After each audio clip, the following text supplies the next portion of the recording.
Assalamualaikum.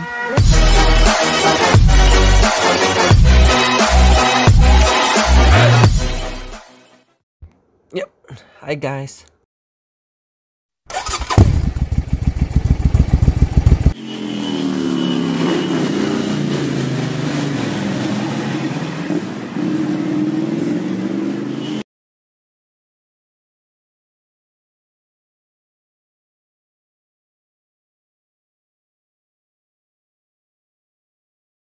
Assalamualaikum semua. Okey, hari ni saya nak tunjuk ataupun berkongsi lah ilmu sedikit berkaitan dengan penggunaan multimeter ataupun meter pelbagai. Okey, dalam kemahiran elektronik ataupun vocational, okey, pelajar sekurang-kurangnya perlu ada alat ini. Ni adalah alat uji ya. Alat uji untuk mengukur komponen ataupun litar. Okey, kalau kita lihat di sini, multimeter yang saya sarankan yang ni, Sanwa. Jenama Sanwa ni berdasarkan pengalaman saya, dia lebih tahan lama lah. Yang lain pun elok, cuma saya sarankan guna yang jenama Sanwa lah. Okey. Kalau kita lihat di sini, multimeter ni terdapat beberapa kategori tau ataupun skala. Ini adalah julat-julat yang kita boleh gunakan untuk mengukur apa? Okey, untuk multimeter ni, alat ni kita boleh gunakan untuk uji arus DC, voltan DC dan voltan AC. Apa dia DC, apa dia AC? DC adalah direct current ataupun arus terus. AC adalah alternative current ataupun arus ulang-alik. Okey. Ini adalah untuk mengukur rintangan. Contoh rintangan seperti komponen perintang. Okey, contoh perintang. Ini adalah contoh komponen perintang. Komponen ni biasanya akan digunakan di dalam litar. Mana-mana litar komponen ni mesti ada. Okey, yang ni saya akan terangkan nanti fungsi setiap komponen-komponen ni lah. Tapi untuk hari ni saya cuma nak kongsikan cara penggunaan alat uji ini. Okey, sebelum kita gunakan alat uji ini, kita perlu tahu terlebih dahulu bahagian-bahagian yang terdapat di dalam alat uji ini. Okey, sebagai contoh, ini adalah probe. Dia dipanggil probe ataupun dalam bahasa Melayu dia adalah kuar. Okey, yang hitam ni adalah probe negatif dan yang merah ni adalah probe positif. Okey. Sebelum menggunakan alat uji ini, contohnya sebelum kita menguji rintangan sesuatu komponen, kita perlulah pastikan jarum kat sini berada tepat pada kedudukan kosong. Tepat pada kedudukan kosong. Sekiranya multimeter anda menunjukkan jarum terpesong terlebih atau terkurang, pastikan anda adjust semula kedudukan jarum tersebut pada kedudukan kosong. Macam mana cara nak adjust dia atau cara nak laraskan dia? Okey, mudah saja. Kita gunakan satu alat test pen.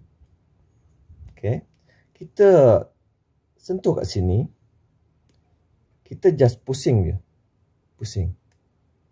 Okey, nampak? Okey.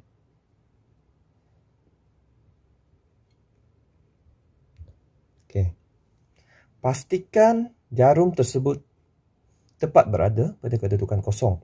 untuk memastikan jarum ni berada tepat, pastikan mata anda berada tegak di atas jarum tersebut. Okey, boleh? Okey, seterusnya. Contoh kita nak uji, saya nak tunjuk cara nak uji satu perintang ya, komponen perintang ni. Kita nak tahu nilai dia berapa. Okey. Mula-mula contoh letak di julat 1K, 1 kilo. Kat sini dia banyak julat. Ada 1K, 100, 10 dan 1. Okey. Untuk sebelum menguji komponen ni, pastikan kita laras terlebih dahulu multimeter ni. Okey, cara nak laras dia mudah saja. Sentuhkan kedua-dua hujung probe ni. Okey.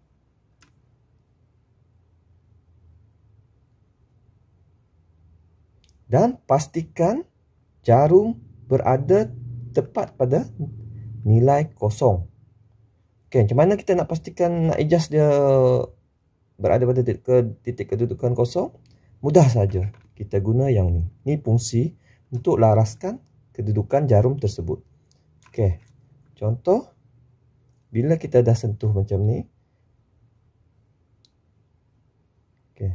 Laraskan pada kedudukan kosong. Okey, nampak tak?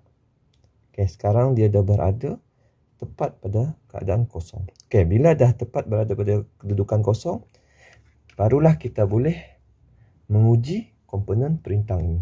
Okey, cara nak uji, kita boleh letak aja macam ni. Okey, untuk perintang dia tak ada polarity. Maksudnya tak ada kaki negatif dan tak ada kaki positif. Kita boleh letak mana-mana probe ni, sama ada kat sini ataupun kat sini. Okey. Okey, sekarang saya nak tunjuk cara nak uji nilai perintang tersebut. Okey, sentuh je ke hujung ni dan hujung ni. Okey. Sekarang kita nak tengok berapa nilai perintang ni. Okey, bila kes macam ni, bacaan sukar nak dapat, kita cuba rendahkan nilai tadi ke 100. Dan kita cuba setak semula.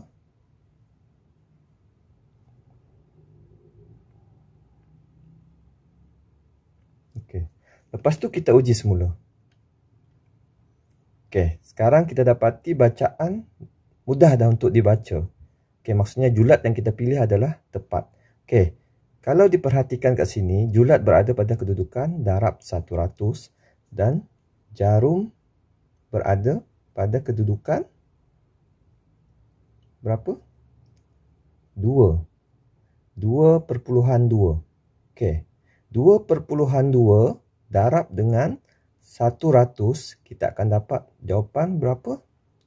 220 ohm. Okey, 220 ohm. Maksudnya, perintang ni bernilai sebanyak 220 ohm. Okey, tadi kita dah uji menggunakan multimeter. Bacaan perintang ni bernilai 220 ohm. Okey. Kita boleh bandingkan jawapan yang kita ukur ni betul atau tidak dengan menggunakan teori. Menggunakan teori jadual nilai perintang. Okey, kalau kita perhatikan perintang ni mempunyai warna tau. Jalur warna. Okey. Setiap jalur warna ni mempunyai nilai dan maksud tersendiri. Okey. Untuk cara bacaan nilai perintang menggunakan teori jadual nilai perintang, saya akan kongsikan untuk next video nanti. Okey. Okey, sekarang kita ambil satu perintang lagi, contoh. Okey, sekarang saya ambil yang ni. Kita cuba uji lagi nilai perintang ni. Okey. Kita tak perlu ubah dahulu, kita kekalkan dengan julat darab 100. Okey, sebelum tu pastikan untuk nilai bacaan perintang, bila kita laraskan kepada julat perintang yang ada nilai ohm, okey, bacaan untuk ni adalah bahagian atas, bahagian atas, bawah jangan tengok. Ni adalah untuk julat yang lain. Okey, untuk perintang dia ada ke atas. Okey. Ni adalah bermula dari kosong sehinggalah infinity. yang suka nak baca infinity, terlebih atas lagi. Bermula kosong kat sini ya, kena faham sini kosong. Okey, sekarang saya nak tunjuk untuk perintah ini macam mana nak baca. Sentuh kedua kaki. Okey, baca jarum menunjukkan berada pada berhampiran dekat nilai 1. Bila 1 kita darabkan 1 darab dengan 100. Kenapa darab dengan 100? Sebab kita dah pilih pajulat darab 100. Okey, jadi 100 darab 1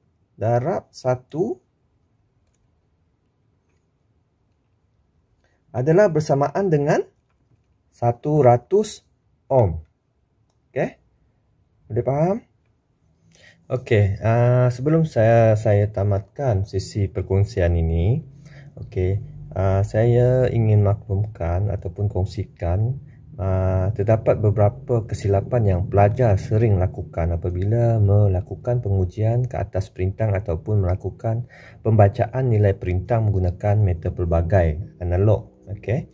Okey, kesilapan pelajar pertama adalah mereka lupa hendak melakukan calibration kat sini, penentukan atau penyelarasan kat sini sebelum menguji perintah tersebut. Okey, sepatutnya pelajar perlu melakukan penyelarasan dekat sini sebelum meletakkan probe tersebut di atas atau di kaki perintah. Okey, dan kesilapan kedua, apabila pelajar menguji perintah yang berikutnya dan mereka cuba untuk menukar julat tersebut, kesilapan dekat sini, pelajar lupa hendak melakukan calibration semula. Okey, lupa melakukan calibration semula. Okey, sepatutnya pelajar setiap kali julat berubah, kedudukan julat berubah, pelajar perlu melakukan calibration supaya bacaan nilai perintah tepat. Itu kesilapan kedua. Dan kesilapan ketiga adalah pelajar selalu membuat kesilapan apabila jarum menunjukkan bacaan pada nilai di atas ni, pelajar beranggapan itu adalah nilai perintah sebenar. Itu adalah nilai perintah sebenar. Mereka lupa hendak mendarab dengan julat yang mereka dah pilih kat sini. Sepatutnya mereka kena darab nilai kat sini, darab dengan nilai kat sini. Tetapi kebanyakan pelajar lupa hendak mendarab julat kat sini.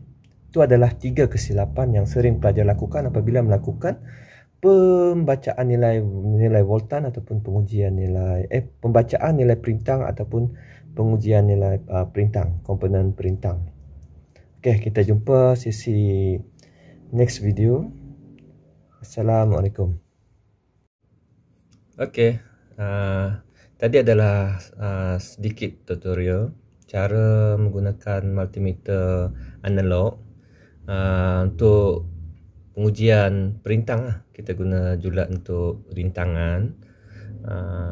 Kalau ada kekurangan saya minta maaf. Okey, untuk next video nanti saya akan kongsikan cara nak baca nilai perintah secara teori dan juga cara bacaan nilai voltan dan cara pengujian dia sekali. Okey, jangan lupa subscribe. Okey, bye. Assalamualaikum.